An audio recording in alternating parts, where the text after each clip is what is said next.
Olá, sejam todos muito bem-vindos ao sexto episódio do Lê com a Gente. Essa leitura guiada na íntegra da obra Coragem de Ser Imperfeito, da Brené Brown.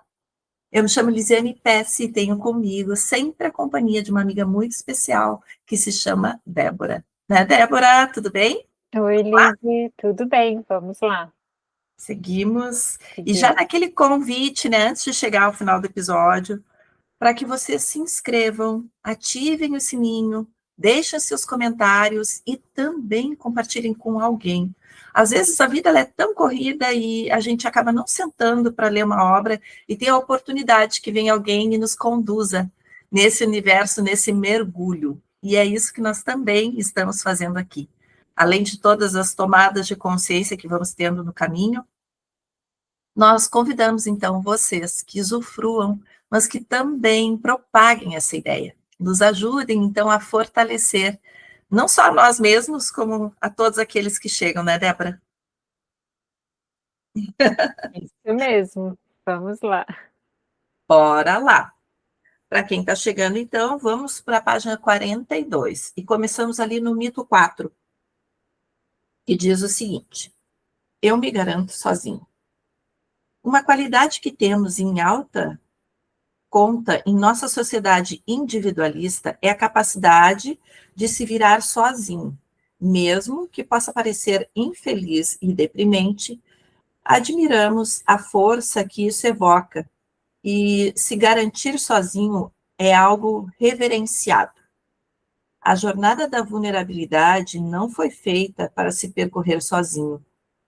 Nós precisamos de apoio, precisamos de pessoas que nos ajudem na tentativa de trilhar novas maneiras de ser e não nos julguem. Precisamos de uma mão para nos levantar quando cairmos. E se você se entregar a uma vida corajosa, levará alguns tombos. Durante o desenrolar da minha pesquisa, os participantes foram muito claros em relação à necessidade que sentem de apoio, encorajamento e, por vezes, ajuda profissional quando voltaram a entrar em sintonia com sua vulnerabilidade e sua vida emocional. A maioria de nós sabe muito bem prestar ajuda, mas quando se trata de vulnerabilidade, é preciso saber pedir ajuda também. Só depois que aprendermos a receber com um coração aberto e que poderemos nos doar com um coração aberto, só depois que aprendermos a receber com o coração aberto, é que poderemos nos doar com o coração aberto.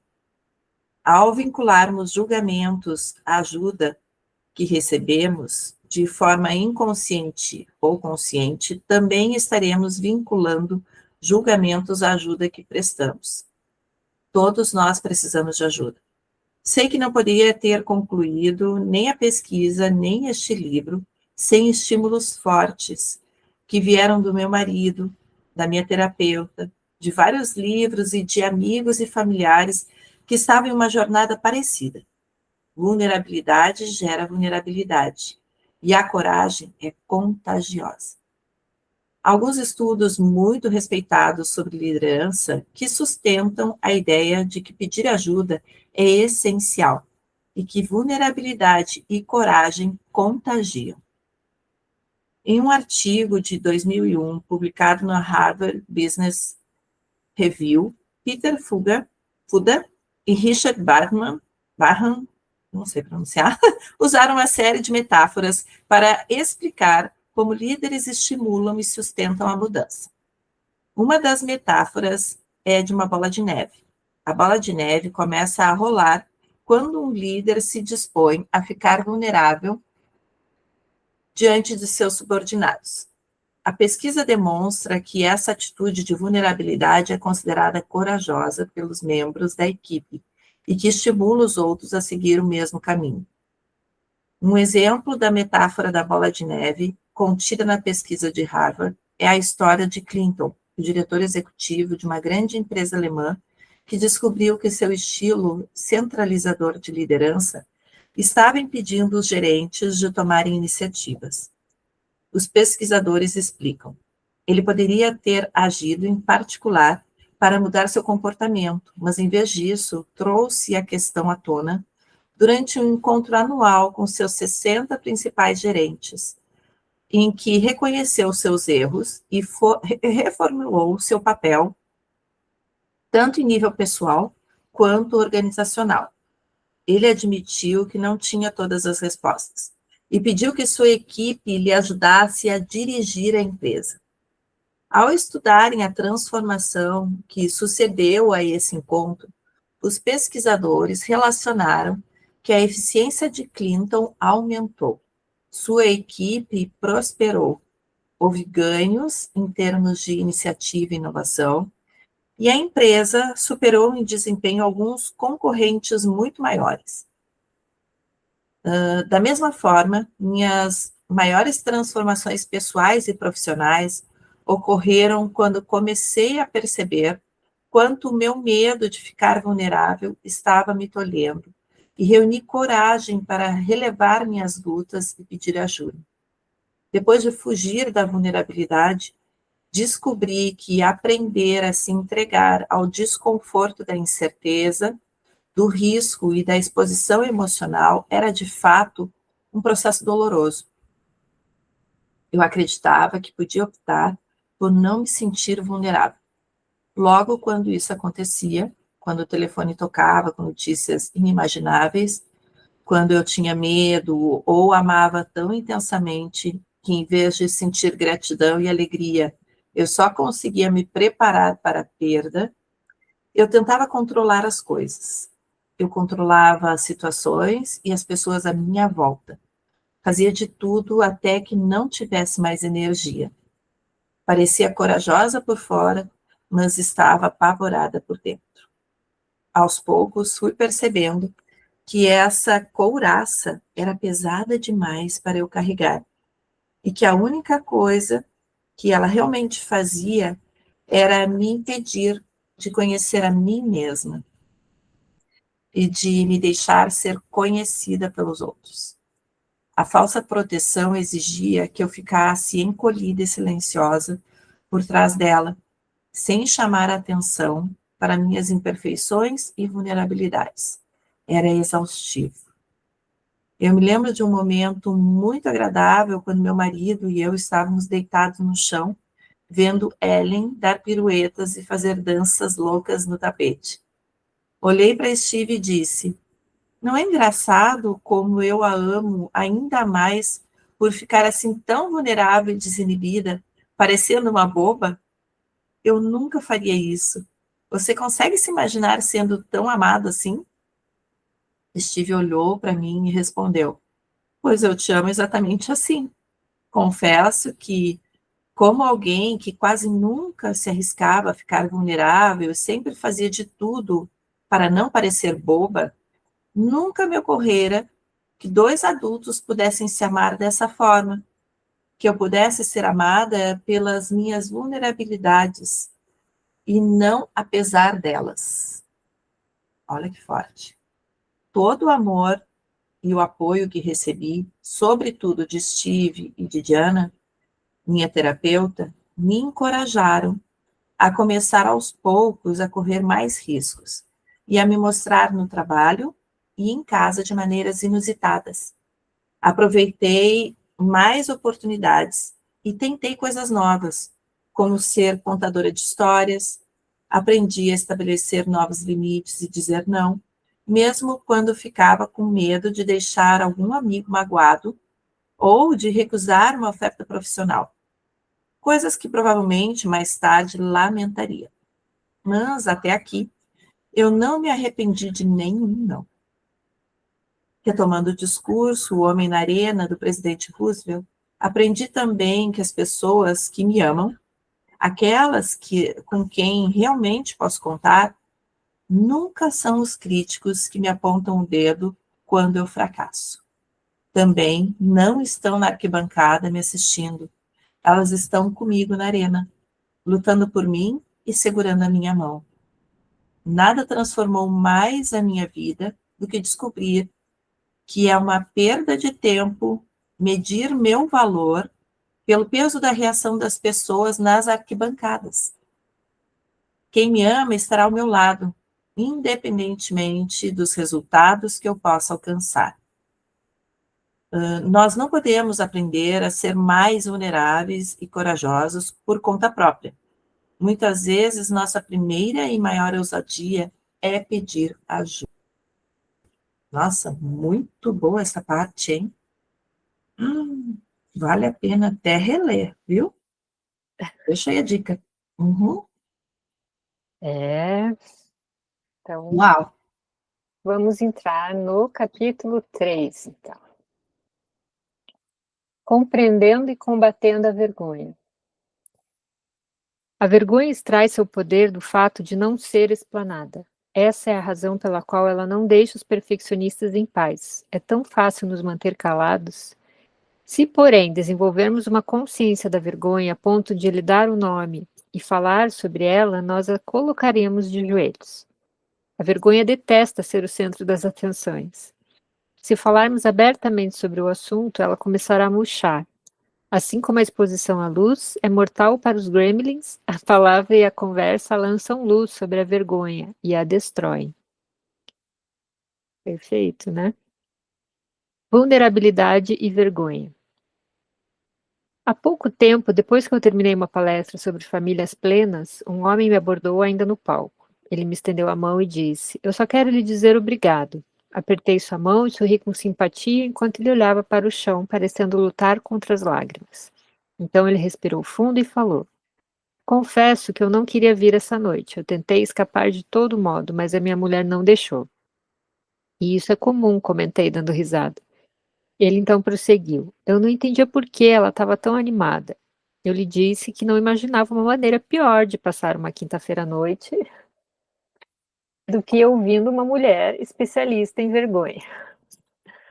Minha esposa disse que era muito importante para ela e que para que eu parasse de reclamar ou estragaria tudo." O homem fez uma pausa de alguns segundos e então me surpreendeu com uma pergunta: "A senhora é fã de Harry Potter?" Fiquei parada tentando conectar tudo o que ele estava dizendo. Como não consegui, simplesmente responder: "Sim, sou uma grande fã. Li todos os livros várias vezes, vi e revi os filmes. Na verdade, sou fanática pelo bruxinho. Mas por quê?" Ele me olhou um pouco encabulado antes de se explicar. "Bom, eu não sabia nada sobre a senhora. E enquanto meu medo de vir aqui essa noite crescia, eu comecei a imaginar você tão assustadora quanto o professor Snape. Eu a via vestida de negro, com a fala arrastada e um tom macabro. Achei tanta graça que quase me engasguei com a água que estava bebendo. Eu adoro o Snape. Não sei se gostaria de ser parecida com ele, mas é um dos personagens favoritos da história." Rimos juntos na projeção que ele havia feito do Snape, mas logo as coisas foram ficando mais sérias. "O que a senhora disse realmente fez sentido para mim, principalmente a parte de termos tanto medo do lado sombrio. Qual foi a frase que a senhora citou usando a imagem da luz?" "Ah, é uma das minhas prediletas. Somente quando temos coragem suficiente para explorar a escuridão, descobrimos o poder infinito de nossa própria luz." Eu grifei essa frase. Ele concordou.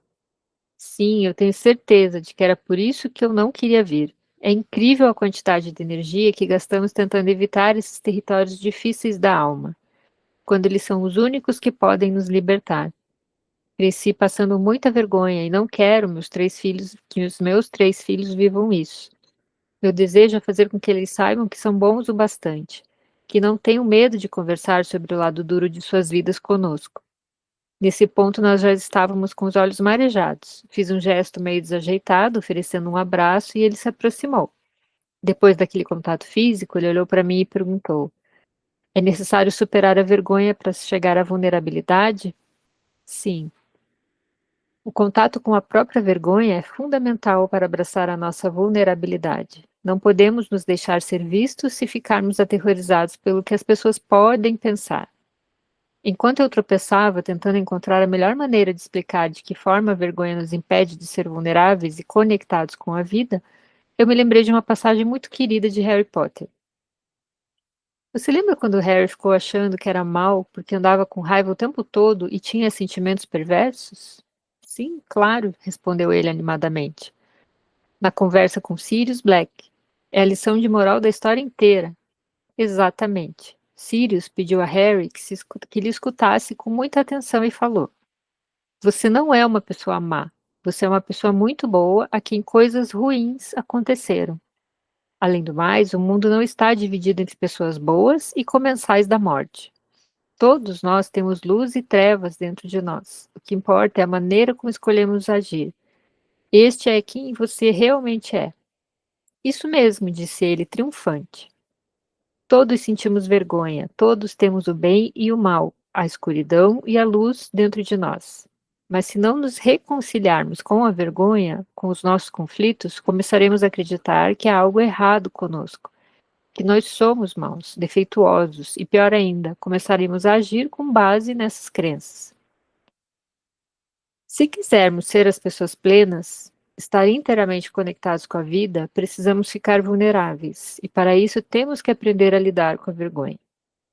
A essa altura, a esposa já esperava por ele na escadinha do palco. Ele me agradeceu, deu-me outro rápido abraço e foi ao encontro dela. Quando estava lá embaixo, voltou para mim e disse: Você não pode ser o Snape, mas é uma ótima professora de defesa contra as artes das trevas. Nunca me propus a ser uma pregadora ferrenha da vergonha, nem uma professora de defesa contra as artes das trevas, mas depois de passar uma década inteira estudando o efeito devastador que a vergonha tem sobre a forma como vivemos, amamos, educamos nossos filhos e lideramos pessoas, eu me vi praticamente gritando a plenos pulmões. Sim, é difícil falar sobre a vergonha, mas essa conversa não tem a metade do perigo produzido pelo nosso silêncio. Todos nós sentimos vergonha e todos temos medo de falar sobre ela. E quanto menos falamos, mais a vergonha aumenta. Precisamos estar vulneráveis se quisermos mais coragem, se quisermos viver com ousadia. Mas como eu disse ao meu amigo fã de Harry Potter, como podemos deixar que nos vejam se a vergonha do que as pessoas podem pensar nos amedronta tanto? Digamos que você tenha desenvolvido um produto, escrito um artigo ou criado uma obra de arte que deseja mostrar para um grupo de amigos. Compartilhar alguma coisa que se criou é uma parte vulnerável, mas essencial de uma vida comprometida e plena. É o símbolo de viver com ousadia.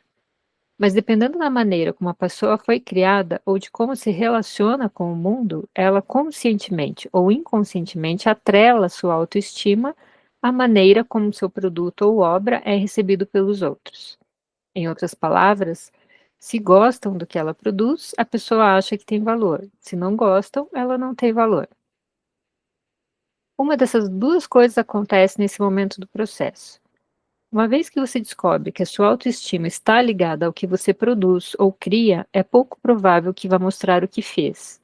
E se mostrar, antes irá retirar uma camada ou mais do melhor de sua criatividade ou inovação, a fim de tornar a receptividade menos arriscada. Há muita coisa em jogo para que você exponha o lado mais ousado de sua criação. Se você mostra o seu trabalho sem limitar o seu lado mais criativo e a receptividade não é das melhores, você fica arrasado. Se o que tem a oferecer não é bom, então você não é bom. As chances de querer um feedback, de insistir e de voltar para a mesma criação são pequenas. Você se fecha. A vergonha que diz que você não é talentoso o bastante e que já deveria saber disso.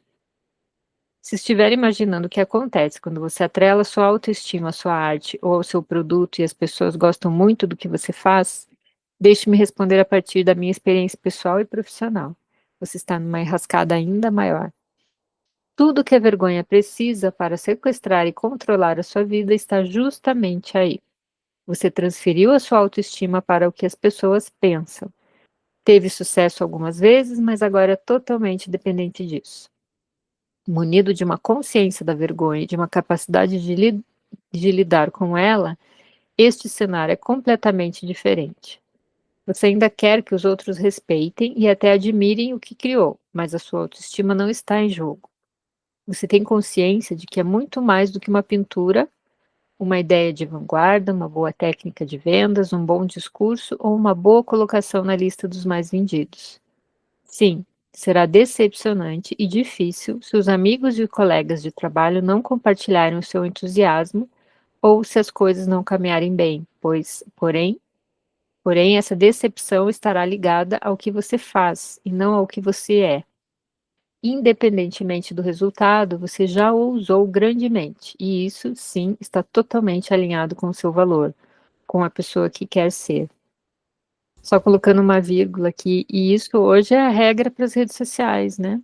Então, elas super alimentam exatamente isso, né? Que ela está mostrando aqui, falando, que é a fórmula para se sentir fracassado, né? Se você depender das curtidas, dos likes, dos compartilhamentos, né? Ou dos elogios, ao invés de você se apoiar na tua criatividade de quem você é, né? Exato. Acaba se perdendo o foco do objetivo, né? Ou às vezes as pessoas começam a criar fora do foco do objetivo, porque nem reconhecem o seu próprio objetivo, os seus sonhos, o que tu transborda para o mundo, que contribui, que faz a diferença e que está muito, muito, muito Exato. alinhado com a nossa identidade, né, Débora? Exato, e ali como ela falou, daí você começa a cortar coisas que você acha que é o que os outros, né, não gostariam ou vice-versa, e Uhum. começa a tolher, né, a decapitar mesmo a tua criatividade ali, e não trazendo exatamente o que você queria, a tua criação, a tua arte, seja, né, o que for. Exato, fica na tentativa de modelagem equivocada, né? Onde tu bota o foco no que tu tá vendo que tá dando certo, mas esquecendo totalmente da tua essência. E Sim. aí, Então, veja a importância de compreender a liberdade, né, a necessidade, vamos dizer assim, de trazer a vulnerabilidade, de passar, né, de falar do que você tem vergonha, de falar do que você, enfim, esse livro é tudo, né? das próprias fragilidades, né? Não significa que a gente tenha que chegar numa rede social e expor, né, a nossa vida pessoal, as nossas fragilidades, mas as histórias que compõem tudo o que vivemos podem ser transbordadas sem necessariamente escrevermos ali, olha, comigo aconteceu isso. Claro que em alguns momentos é muito legal a gente trazer o próprio testemunho, né, de tudo que superou, tudo que viveu, tudo que ainda está superando, como enfrenta os desafios no dia a dia. Por exemplo, né, claro que nós estamos falando muito de uma forma do que nós trabalhamos, né, Débora, mas isso é o que conecta as pessoas, né? Isso que conecta a persona mesmo. Seguimos ali, então. Quando nossa autoestima não está em jogo, estamos muito mais dispostos a ser corajosos e a correr o risco de mostrar nossos dons e talentos. Minha pesquisa com famílias, escolas e empresas deixou claro que as sociedades que não são prisioneiras da vergonha geram pessoas muito mais abertas a pedir ajuda, aceitar ajuda e dar retorno. Olha que interessante. Essas sociedades também desenvolvem indivíduos comprometidos, ousados, que estão dispostos a tentar sempre de novo até verem tudo dar certo, muito mais aptos a se tornarem inovadores e criativos em suas atividades. A autovalorização nos inspira a ser vulneráveis, a compartilhar sem medo e a perseverar, desculpa. Por outro lado, a vergonha nos mantém atrofiados, tímidos e medrosos. Nas sociedades com tendência à vergonha, em que pais, líderes e administradores, consciente ou inconscientemente, estimulam as pessoas a vincularem a sua autovalorização ao que elas produzem ou à posição que ocupam, observa-se muito mais isolamento, culpa, maledicência, estagnação, favoritismo e uma total escassez de criatividade e renovação. Peter Sheehan é escritor, conferencista e presidente do Change Labs, uma empresa de consultoria global, que que cria e executa projetos de mudança de comportamento de grande alcance para clientes como Apple e IBM. Peter e eu tivemos a chance de trabalhar juntos durante um período e percebi que seu ponto de vista sobre a vergonha é certeiro. Ele diz: o assassino secreto da inovação é a vergonha. Não conseguimos medi-la, mas ela está lá. Sempre que alguém não compartilha uma nova ideia, que deixa de passar para seus gerentes algum feedback muito necessário, ou que tem medo de se expor diante de um cliente, pode ter certeza de que a vergonha está por trás disso. Aquele medo profundo que todos temos de errar, de ser depreciados e de nos sentir menos do que o outro, é o que nos impede de assumir os riscos indispensáveis para fazer nossas empresas avançarem. Se você quer implantar uma cultura de criatividade e renovação, em que riscos concretos têm que ser assumidos, tanto em nível coletivo quanto individual, comece por desenvolver nos gerentes a capacidade de estimular a vulnerabilidade em suas equipes. E talvez isso exija que eles próprios estejam vulneráveis primeiro. Este conceito de que o líder precisa estar no comando e ter todas as respostas é ultrapassado e paralisante. Ele causa um impacto prejudicial sobre as pessoas ao arraigar a ideia de que elas sabem menos e são inferiores. E a receita para o fracasso é: a vergonha se transforma em medo. O medo conduz à aversão ao risco. A aversão ao risco aniquila a inovação. Quando somos líderes, eu vou trazer assim uma história minha mesmo. Eu fui liderança por algum tempo de equipes, quando eu trabalhava como nutricionista, e eu percebi, na época não tinha nenhum estudo em relação a isso, eu acho que era mais o feeling da vida mesmo, e do meu jeito de ser, mas para me sentir muito próxima das pessoas que trabalhavam comigo, e para também poder extrair o melhor delas, para efetivamente realizarem aquilo que precisavam realizar, né, dentro de uma cozinha industrial, eu percebia a importância, né, que era eu mostrar as minhas vulnerabilidades, os meus receios, as minhas inseguranças num determinado nível, a ponto de abrir espaço para que eles se revelassem também e demonstrassem as suas opiniões, as suas visões, as suas experiências, até porque eram pessoas muito fragilizadas pela vida, pessoas muito humildes, não só pela humildade financeira, mas em relação à dureza que a vida tinha colocado na vida dessas pessoas mesmo, dificuldades extremas. E eu pensava, nossa, lidar com alimento é algo que é sagrado, são pessoas que estão ali produzindo alimento para pessoas enfermas, que muitas vezes estão perto de um leito de morte, e, e elas colocando a mão, a energia nesse alimento, vindo de histórias completamente descabíveis, absurdas para mim, né? Filhos que ficaram com um marido que usava crack, mas que precisava ficar com o marido porque elas tinham que vir trabalhar, né? Filhos na prisão, enfim, coisas assim, apanharam à noite, vieram trabalhar de manhã. Essas pessoas nem entendiam que era possível reconhecer o seu próprio valor. Nossa, eu vou até me emocionar. Mas eu me lembro que eu tinha algo muito forte dentro de mim, que era abrir espaço para que essas pessoas, eu entendia primeiro que era para que elas estivessem bem para produzir aquele alimento, né, básico, que esse era o meu objetivo. Mas por trás desse meu objetivo, tinha o objetivo de fazer com que essas pessoas enxergassem a grandiosidade que elas eram. E elas nunca tinham ouvido isso de ninguém, nunca tinham sentido isso na vida. Para isso, eu precisava mostrar as minhas vulnerabilidades.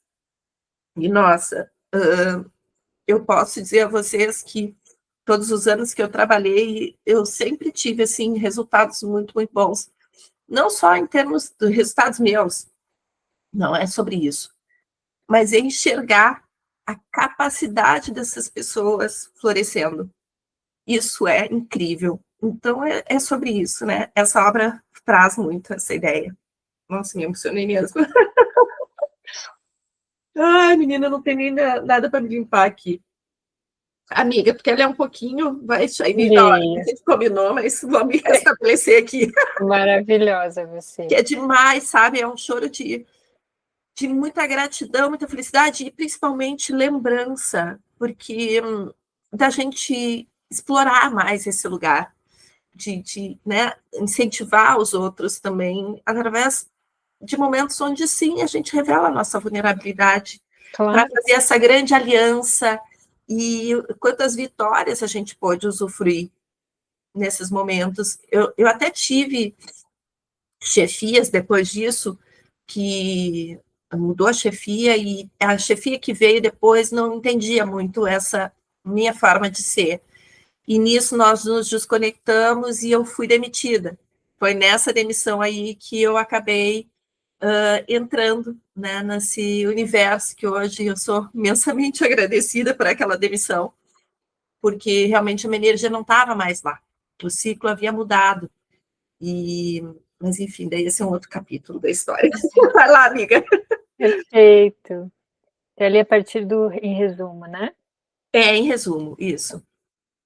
Em resumo, viver com ousadia exige autovalorização. A vergonha envia gremlins que enchem nossas cabeças com mensagens limitadoras. O termo gremlin, como nós conhecemos, vem do filme de comédia de horror de Steven Spielberg, Gremlins, na década de 1980. Os gremlins são pequenas criaturas do mal que causam devastação por onde passam, monstrinhos manipuladores que têm prazer no prejuízo dos outros. Em muitos ambientes culturais, inclusive o meu, o termo gremlin tornou-se sinônimo de mecanismo da vergonha. Por exemplo, recentemente eu estava tendo dificuldade para concluir um artigo. Liguei para uma amiga para falar dos meus bloqueios e ela imediatamente me perguntou: o que os gremlins estão dizendo? Essa é uma maneira muito eficaz de perguntar sobre as mensagens secretas de dúvida e autocrítica que alimentamos na mente. Minha resposta para ela foi: um deles ainda estava dizendo que meu texto está chato e que ninguém se interessa por esse assunto. Outro está sussurrando que serei muito criticada e que mereço isso. E o maior de todos não para de me importunar, dizendo: escritores de verdade não precisam se esforçar tanto assim. Escritores de verdade não redigem frases sem sentido. Entender os nossos mecanismos de vergonha ou a fala crítica dos gremlins é fundamental para vencê-la, isto porque nem sempre podemos culpar outra pessoa. Algumas vezes a vergonha é resultado de ficarmos repetindo as velhas frases limitadoras que ouvíamos quando éramos crianças, ou que simplesmente absorvemos da cultura de medo que nos cerca. Meu amigo e colega Robert Hilliker costuma dizer: a vergonha sempre começa como uma experiência entre duas pessoas, mas quando fiquei mais velho, aprendi a passar vergonha completamente sozinho. Às vezes, quando ousamos caminhar na arena da vida, o maior crítico que enfrentamos somos nós mesmos.